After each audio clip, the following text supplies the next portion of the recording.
Sayın Devlet Excellencies, heads of state and government, His Excellency, the Secretary General, esteemed delegation members, let me greet you all with most heartfelt feelings and with kind regards. First of all, I would like to express my gratitude to France and to Saudi Arabia, who are co-chairing this conference. I congratulate all the countries that have decided to recognize the state of Palestine for honoring the voice of justice and of conscience. I hope that this step, along with the initiatives to be undertaken in the coming period, will accelerate the implementation of a two-state solution. In our region, an unprecedented catastrophe has been unfolding for nearly 2 years now under the Israeli government's heavy and inhumane attacks. The massacre and brutality in Gaza continues with all its intensity. Since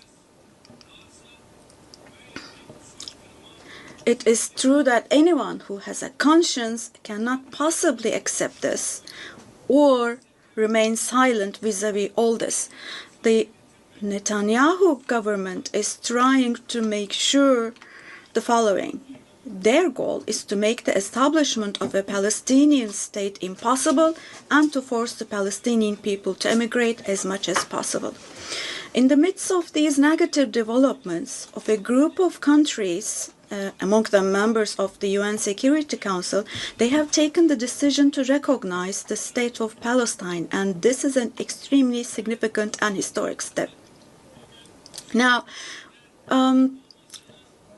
we wholeheartedly wish we could see Palestinian President Mr. Abbas to be able to speak in this conference here today. Nevertheless, I find it extremely valuable that all the participants speaking today are also serving as the voice of the Palestinian people. It is also a fact that today the Palestinian cause has become a global issue.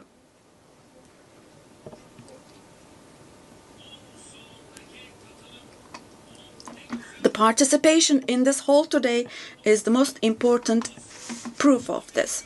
In Europe, in Asia, the Americas, and Africa, we are witnessing people chanting "Free Palestine" on the streets, on social media, or in the press more than ever before now.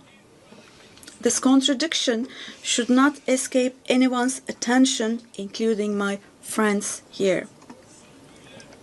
The Netanyahu government governs today a society who, in the past, was targeted for eradication with the persecutions of the Holocaust. And today, his government is committing genocide against its own neighbors with whom they have shared the same land, the same water, air, and sea for thousands of years.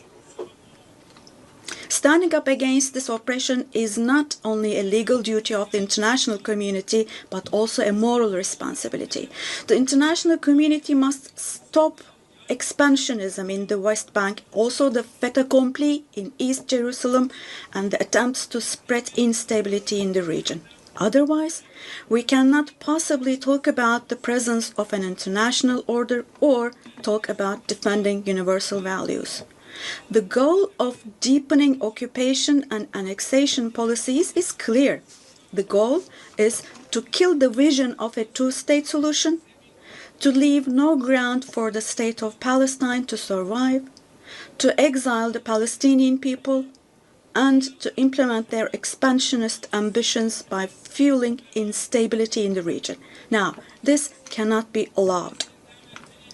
At this conference today, I hope that the countries that have shown the courage to recognize the state of Palestine will follow through on this historic stance with determined, concrete, and deterrent steps.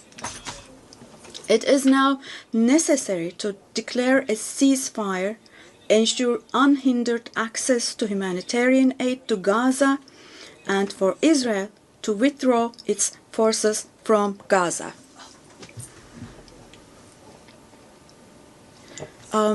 Apologies. I cannot hear the president. I lost his voice. Apologies, ladies and gentlemen. This is the interpreter speaking. I cannot hear the president. His voice is gone. His voice is gone. We cannot hear him. Me and my colleague, we cannot hear the president.